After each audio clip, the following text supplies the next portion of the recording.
So you're skinny, hitting the gym every day and still not seeing any muscle growth? Don't worry, let's fix this right now. First mistake, your diet is holding you back.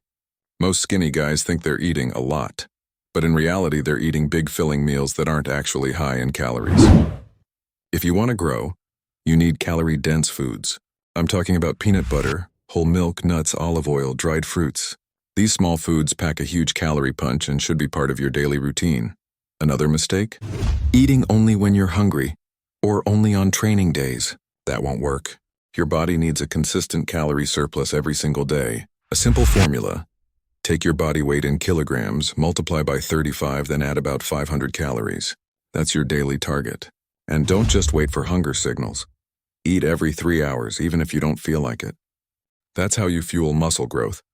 Second mistake, overtraining. If you're in the gym 7 days a week, stop.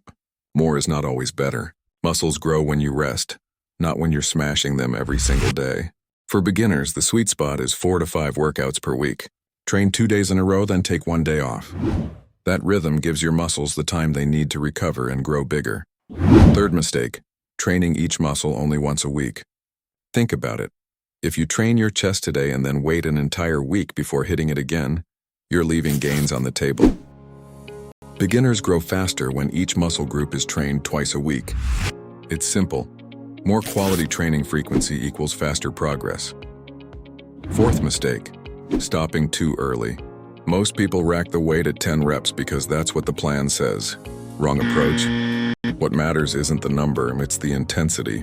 You need to push to the point where your muscles literally fail, where the bar gets stuck halfway and you just can't move it anymore. That's real failure, and that's where growth happens.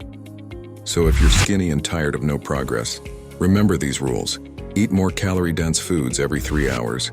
Train only 4 or 5 times per week, hit each muscle twice weekly, and push every set to failure. Do this consistently, and I promise you won't stay skinny for long.